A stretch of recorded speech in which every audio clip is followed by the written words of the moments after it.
যদি বলেন রাসূল সাল্লাল্লাহু আলাইহি সাল্লাম গায়েব জানে তাহলে শিরিক হবে, আর যদি বলেন তিনি গায়েবই জানেন না তাহলে সেটা কুফরি হবে। তো আসলে এটা অনেকটা ডিফিকাল্ট এবং ক্রিটিক্যাল একটা কোয়েশ্চেন। তাহলে আপনি কি বলবেন? এখন মানে বিষয়টা এমন দাঁড়াইতেছে, যদি আপনি বলেন যে রাসূল গায়েব জানে তাহলে সেটা হবে শিরক, আর যদি বলেন জানেন না তাহলে সেটা হবে কুফর। আলো বিষয়টা হলো সহজে যদি বলতে চাই, মানে গায়েব জানেন অর্থ যদি এমন হয় যে রাসূল সাল্লাল্লাহু আলাইহি ওয়াসাল্লাম নিজেই জানতে সক্ষম, অর্থাৎ কোনো মাধ্যম লাগে না, বরং আল্লাহ তাআলা যেভাবে জানেন তিনিও ওইভাবে জানেন, ওইটা বললে শিরিক হবে। এজন্য পবিত্র কোরআনে শিরিক সম্পর্কে অনেক বড় ধমকি আসছে। আল্লাহ রাব্বুল আলামিন পবিত্র কোরআনে বলেন, ইন্নাল্লাহা লা ইয়াগফিরু আন ইউশরাকা বিহি ওয়া ইয়াগফিরু মা দুনা যালিকা লিমান ইয়াশা। সামারাইজ হলো, অর্থ হইল যে কোনো ব্যক্তি যদি আল্লাহর সাথে শিরিক করে তাহলে তাকে ক্ষমা করা হবে না, শিরিক ব্যতীত অন্য যে কোনো গুনাহ আল্লাহ চাইলে ক্ষমা করতে পারে। তাহলে রাসূল সাল্লাল্লাহু আলাইহি সাল্লামকে যদি আপনি আল্লাহ তাআলার সমকক্ষ মনে করলেন, কেমন জানি এটা কিভাবে করলেন?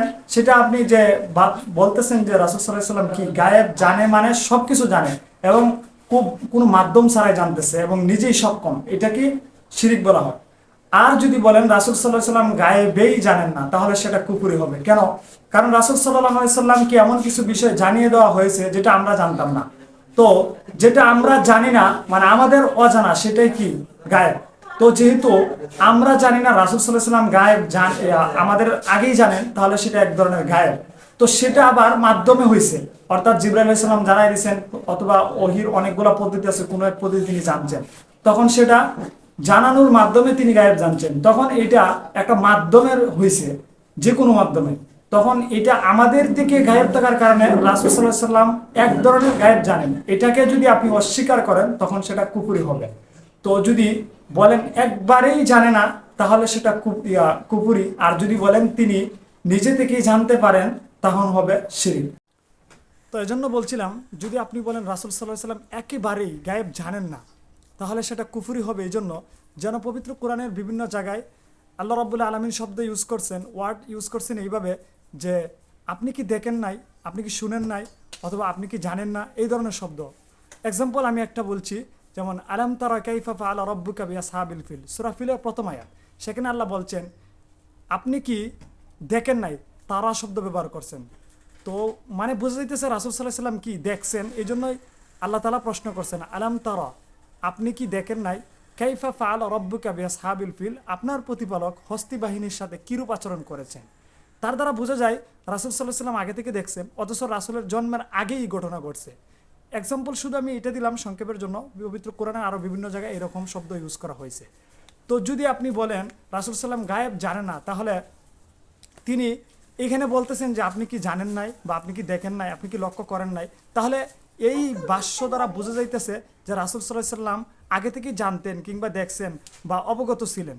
আসলে এখানে আলাম তারা দ্বারা উদ্দেশ্য হলো রাসূল সাল্লাল্লাহু আলাইহি সাল্লামকে হয়তো বা আগেই জানানো হয়েছে জিবরাইল আলাইহিস সালামের মাধ্যমে, অথবা ওহী অবতীর্ণ হওয়ার যে অনেকগুলো মাধ্যম আছে কোনো একটা মাধ্যমে তিনি জানছেন। তো তিনি যেহেতু এই কথা জানেন আগে থেকে, এই জন্য আল্লাহ রাব্বুল আলামিন বলছেন আপনি কি দেখেন নাই, অর্থাৎ যেন তিনি নিজ চোখকেই দেখছেন, এই রকম হওয়ার কারণেই তিনি প্রশ্ন করছেন আলাম তারা কাইফা ফাআলা রাব্বুকা বিআসহাবিল ফিল, আপনি কি দেখেন নাই আপনার প্রতিপালক হস্তি বাহিনীর সাথে কিরূপ আচরণ করেছেন। তাহলে আমরা বলতে পারি, যদি বলেন আমরা যেভাবে গায়েব জানি না, মানে একেবারেই জানি না, ওইভাবে রাসূল সাল্লাল্লাহু আলাইহি সাল্লাম জানেন না কথা বললে কুফরি হবে। কারণ রাসূল সাল্লাল্লাহু আলাইহি সাল্লামকে এমন অনেক গায়েব জানানো হয়েছে যেটা আমরা জানি না। তো রাসূল সাল্লাল্লাহু আলাইহি সাল্লাম জানলেও কিন্তু সেটা আমাদের জানার বাহিরে, মানে আমরা অজানা, তাহলে এটা আমাদের জন্য গায়েব। আর রাসূল সাল্লাল্লাহু আলাইহি সাল্লাম জানার কারণে রাসূল যেন আমাদের আগেই জেনে গেছেন, সেই জন্য রাসূল সাল্লাল্লাহু আলাইহি সাল্লাম গায়েব জানতেন। এই ক্ষেত্রে যেটা জানানোর পরে তিনি জানতেন, সেই গায়েবটা জানার পরে আর ওই রকম গায়েব যে রাসূল সাল্লাল্লাহু আলাইহি সাল্লাম নিজে থেকে গায়েব জানেন সেই রকম আর থাকে না। তখন এই ধরনের গায়েব জানাটা রাসূল সাল্লাল্লাহু আলাইহি সাল্লামের জন্য ওহীর মাধ্যমে, সেটা তিনি তার নিজ ব্যক্তিগতভাবে জানেন না, বরং অন্য কোনো একটা মাধ্যমে তিনি জানছেন। তো এই গায়েবকে অস্বীকার করলে আপনি কাফের হবেন। আবার রাসূল সাল্লাল্লাহু আলাইহি সাল্লামকে যদি বলেন যে তিনি নিজে থেকেই জানেন, কোনো মাধ্যম প্রয়োজন হয় না, তাহলে কেমন জানি রাসূল সাল্লাল্লাহু আলাইহি সাল্লামকে আল্লাহ তাআলার একটা গুণ, তিনি যে গায়েব জানেন সেই গুণের সাথে আপনি অজান্তেই এবং অসচেতনতার বশতেই যেন এক ধরনের শিরিক করছেন।